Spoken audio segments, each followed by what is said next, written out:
Prva neka sjećanja koje imam me vraćaju negdje u 2002. 2003. godinu još. Tad si mogao čut na radiju onak na 100 jedinici tipa Eminema, 50 Centa i takve stvari.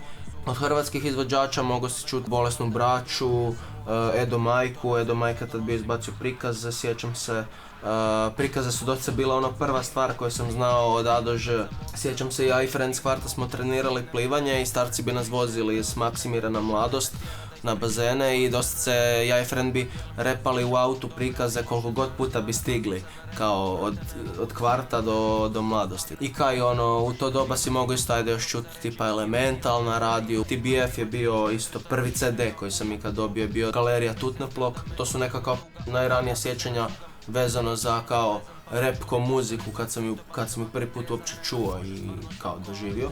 I sjećam se još jednog prijatelja i on je baš bio nabrijan na rap, skejto je, crto grafite. Njemu je baka tad za rođendan poklonila album od 50-a Get Rich or Die Trying i onda smo tako kod njega tamo, sjećam se u sobi puštali Get Rich or Die Trying, crtali skice, grafite, niš nismo razumjeli, ali baš nas je vozila ta muzika, nabrijavali smo se na to. U to doba je 50 bio došao u Zagreb, tad 2007. Kaj sam tad bio treći osnovne.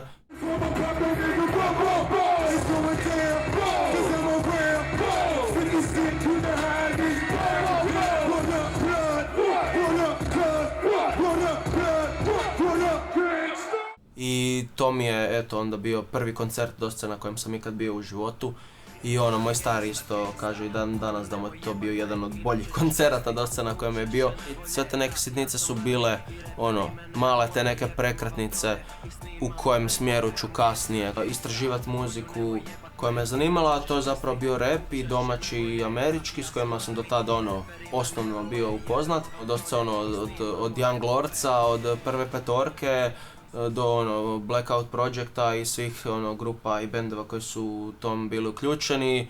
Od američke muzike sam slušao klasika, Biggie, Tupac, Brim da sam Mobb Deep najviše slušao.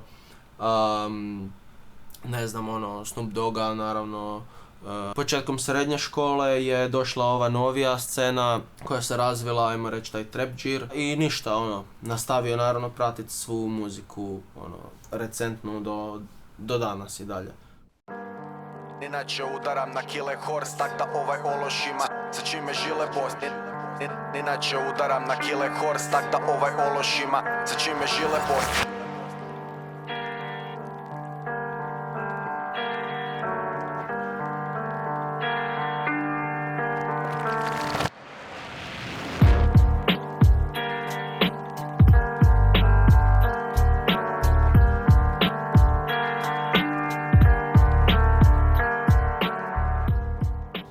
Tu je zapravo za mene počela moja rap priča. Prvo sam počeo solo repat doma u sobi, da se izrazim, da kažem stvari koje me muče jer sam baš bio u toj nekoj adolescentskoj depresivnoj fazi. Nekad u drugom srednje sam počeo pisati tekstove koji su naravno u početku bili užasni i onda sam upoznao frenda Kileta u srednjoj i on je bio prva ta neka osoba uz koju sam mogao kao se razvijati i s kojim sam mogao dijeliti kao tu neku strast i ljubav prema tom.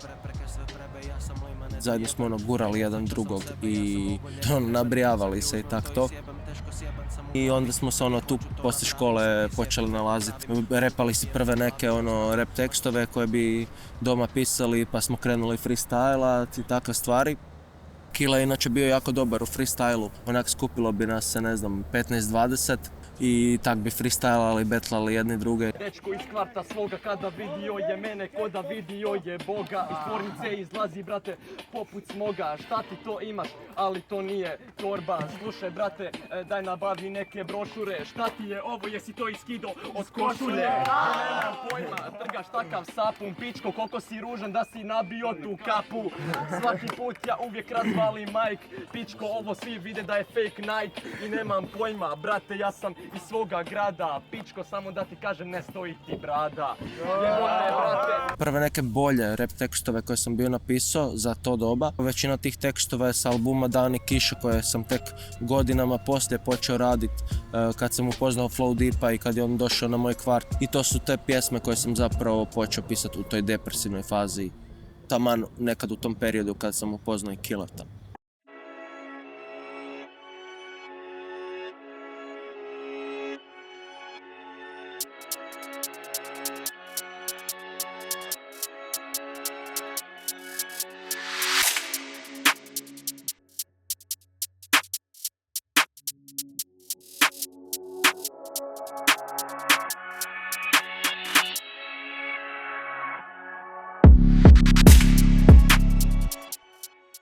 Evo nas na krovu na vrhu zgrade gdje sam donedavno živio cijeli svoj život praktički. Ovdje sam snimio isto dosta kadrova za neke svoje spotove, od onog prvog spota za Gangsta Gangsta. Rime drito u vugla, dobiješ taj panč kao metak iza ugla. Imam svoju škvadru, odavno je pukla, svako će da kadru jer ekipa je podmukla. Do sad jednog od kasnih spotova tipa Kume sa Nemkijem. Neki tu su samo smiješni, neki glume da su nešto, ali stajat će u mjestu kad im spušim gume.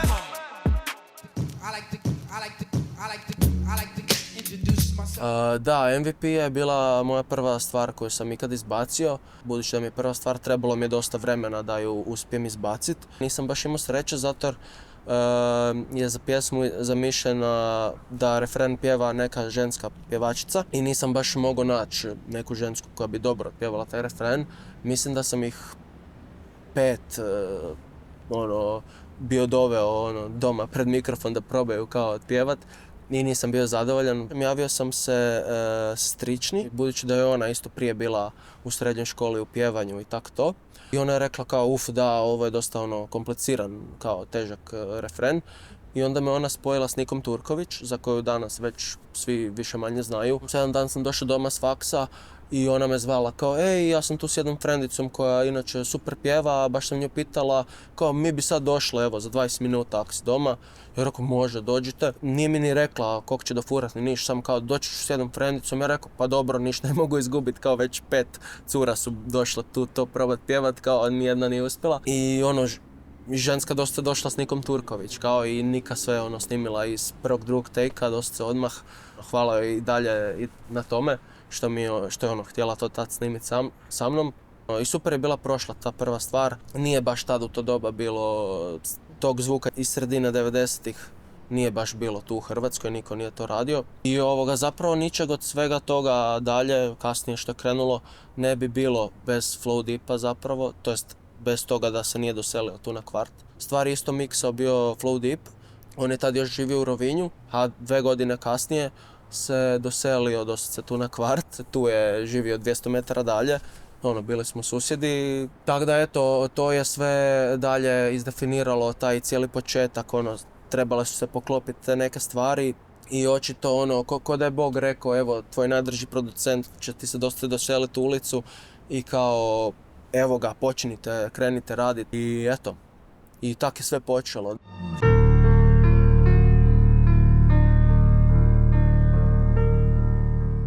Tu sam išao u srednju i u to doba sam upoznao svoje frendove iz Ološa i oni svi jesu već tad bili, radili muziku, repali, Ološ je zapravo već tada postojao. I njih sam bio upoznao u to doba nekad tipa 2015. mislim.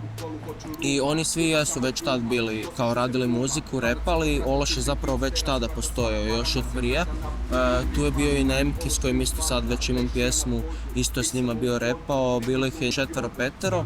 Od ovih, bitnih članova za spomenuti, tu su bili naš producent sadašnji Negativ i Gogolj i ja smo onda kao kasnije oformili grupu baš, reći ozbiljnije se primili toga i počeli izbacivati pjesme, dok su oni u toj fazi su oni isto svi bili repali, ali snimali su se doma kod Gorana u sobi, na mikrofon od 20 kuna. Ne repam sam, Ološ je ekipa, svatko ima svoj stan, svoje koje, svoje zlatare, pa baš zato biće. I na bitove od tog našeg frenda Negativa, imali su te pjesme, slali su si ovako po Whatsappu, po Faceu, našli bi se doma kod nekog i tak bi ono freestylali, bacali versove i imalo je to tu neku dušu. Meni se svidjela bila ta neka njihova energija koju su imali u to doba, ono, luda. A i njima se očito bio svidio moj rap i htjeli su da ono, nešto zajedno ozbiljnije napravimo. Ja sam u to doba taman bio kupio prvu neku opremu doma za snimanje, malo bolju. I onda smo kod mene se tako našli i počeli snimat prve kao official Ološ stvari. Pušku vidio jedino u kodu kojeg sam igrao u single modu. U početku smo imali često ono tehniku nekako operiranja kao izbacili bi jednu zajedničku stvar i onda svako jednu solo za Ološ stvar na kojoj repa i tak smo ono imali nekoliko krugova tog kao dropanja tak stvari. Onda smo u međuvremenu napravili projekte Caligula 1 i Caligula 2 sa našim friendovima, producentima Negativom i Flow Deepom. Imali smo onda nastup u Melinu kad smo izbacili friško Caligulu 2 i onda smo isto prošle godine u 10. mjesecu 2024. smo izbacili Glinene golube, EP sa Flow Deepom, možda ono najozbiljniji, kompaktniji Ološ proizvod do sada. I eto, čeka se 2026. da izađe taj čuveni album s Masnim taksistom koji spremamo već dugo godina.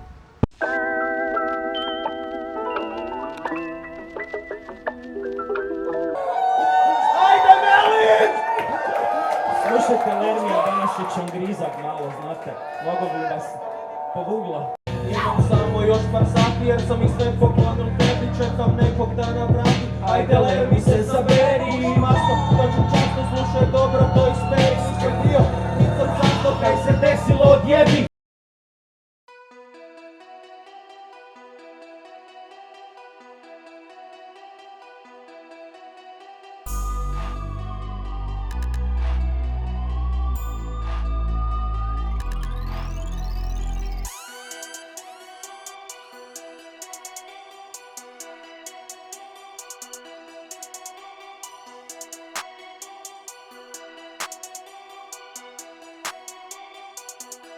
Ovdje smo snimali do dana današnjeg moj i dalje najgledaniji spot Mrzim. Očito u spotu imam izljeve mržnje i to je neka paralela, zato smo došli tu u bolnicu jer se ja kao trebam liječit. Spot je radio moj prijatelj Dominik Čović i uglavnom u to doba, 2019. popularni su bili općenito te kao diss pjesme, diss trake. Čak i u Hrvatskoj isto, Kukus i High Five, 33 banda i to. Pretpostavljam da je zbog toga, ajmo reći, kao bolje prošla stvar. Iako meni to nije bila uopće namjera, ja sam još prije bio napisao tu pjesmu samo zbog naše sporine rada, je to tek tad bilo izašlo. To je bio najduži zapravo projekt koji sam radio zapravo u cijelom životu, valjda smo pol godina radili taj spot jer smo sami sve radili i puno toga uopće nismo znali kako izrealizirati. Provokativna je pjesma i naravno da su se tu bili pobunili ljudi koji su bili spomenuti u samoj pjesmi i znao sam naravno i u početku da bi zbog toga isto moglo biti nekih problema. I baš to mi je bila inspiracija da napišem iduću pjesmu u to doba, Aftertaste. Tad još nisam bio ni izbacio pjesmu Mrzim, ali ko da već znam šta će se desiti, šta bi se moglo desiti zbog te pjesme i iz te pozicije idem kretat pisat pjesmu. Možda me ube, a možda me prebe, jer sam ih diso i prčio trebe. Moji će plakat doma za stolom, ja postaću vječan i umrijet ko Ološ. I znao sam da bi pjesma mogla biti kao krivo protumačena. I u to doba isto u svijetu su bile popularne te diss trake, isto u to doba je bio onaj diss Eminem, Machine Gun Kelly i to.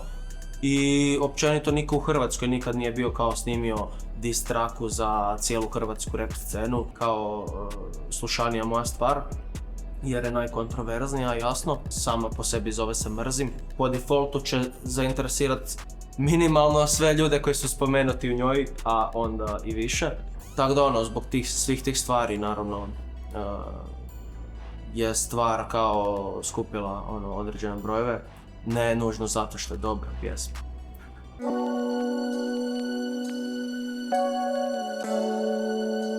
Ovdje se snimala istoimena pjesma sa mog albuma Dani kiša. Tu pjesmu sam na kraju odlučio snimiti sa svojim dedom Mirom Ungarom, koji je inače pjevač. inspiraciju samu za pjesmu sam dobio od Eminema, od njegove pjesme Beautiful. Općenito sve to oko cijele pjesme mi je bilo ono izvanredno iskustvo i pamtit ću to stvarno do kraja života. To što smo uspjeli dobiti dan, to jest par sati tu na stadionu da možemo snimati spot, to mi je već bilo ono, sam bio izvan sebe. Druga stvar, pjesmu sam snimio sa svojim dedom, do tad mi uopće nije bilo ni u planu, niti sam mislio da će on završiti na pjesmi i odlično je to odradio. Ja sam smislio tekst, a on je smislio tu melodiju, to jest način na koji je otpjevao refren, jer sam ja prvo bio ipak malo drukčije zamislio tu melodiju. Maksimir sutra, Maksimirska jutra, Maksimir u sumrak, Maksimirom lutam. Cijelo to iskustvo, isto snimanje s njim mi je bilo legendarno. To je zapravo bilo prvi put za njega da nije snimao pjesmu u pravom studiju, nego smo snimali kod mene doma u mojoj spavaćoj sobi. Spot je snimao Čusta, tu nam je na setu isto pomogla dosta Petra Mareković koja je isto inicirala cijelo snimanje ovog sada dokumentarca. Primarno je pjesma o kvartu, Maksimiru kao kvartu i mom odrastanju na Maksimiru. Ali sve to naravno uključuje i nogomet i Dinamo i Maksimir kao stadion. Kroz godine će nekako sve veću i veću emotivnu vrijednost imati sama pjesma, barem za mene osobno. Pogotovo zato kaj više nisam tu na kvartu i baš mi je drago što je ovjekovječeno to za sva vremena. Počeo sam nekad još na proljeće pisati te neke nove stvari i slagati taj novi album.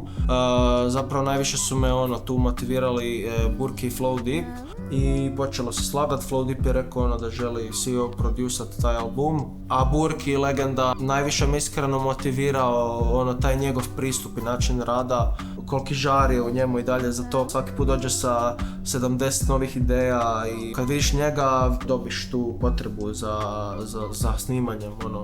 Znači bit će gore 3 Flow Deepa bita, 2 Burkijeva, od producenata gore su još Blair Davis, pozdrav njemu, i Velibor, njega sam našao na TDK Beat Gangu. I od rap gostiju isto bit će Burki na jednoj stvari, bit će moj friend Gogolj iz Ološa, Shoutout Ološ, i bit će Sinke Fresh i Patrick, ne znam jesam bio rekao. Biće nešto kraći album od prvog i neće biti tih Dani kiše flowova starih, nego novi lermi, novi flowovi. Ovo je bilo sve od mene, emotivno najvažnije stvari smo pokrili u prvih 10 godina. Meni je barem bilo ugodno kao prisjetiti se tih nekih nostalgičnih srednjoškolskih dana i to je to.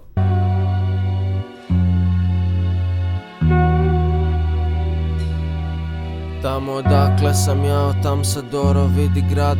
Nekad fale mi dobri dola i smrdljivi srebrnjak. Lanište je ružno, fakat malo reći bljaka. Nekad fale vožnje busom i maksimirski zrak. Stare gradske kuće, sunce i medvešćak. Ovdje vjetar drugčije puše, nebo nema isti sjaj, al vratit ću se nekad. Opet vratit ću se ja, Maksimir u srcu. Ej, ovo rap nisam imao puno, a sada imam jeben stan. Jedna soba je za gosta, jer ne želim biti sam. Svi ste dobro došli, ako treba snimit kaj. Imam studio u sobi, jer ne želim izaći van. Tu bi trebao biti sretan, sreću tražim svaki dan. Moja draga je pobjegla u dalek južni kraj. Na nagovješte ljeta i dalje pamtim miris taj. Pamtim dane kiše, jesen uvijek ima vibe. Do dipa prek ceste na frulicu i čaj. Da sam barem doma, a doma ja sam sad. Ovo nije isto vrijeme, ovo nije isti grad. Na rebru čuju se sirene, a ja zavijam ko pas, u glavi mi je prolom. Lift je stal na 8. kat, kiša curi dolom. Plače Mordanovac,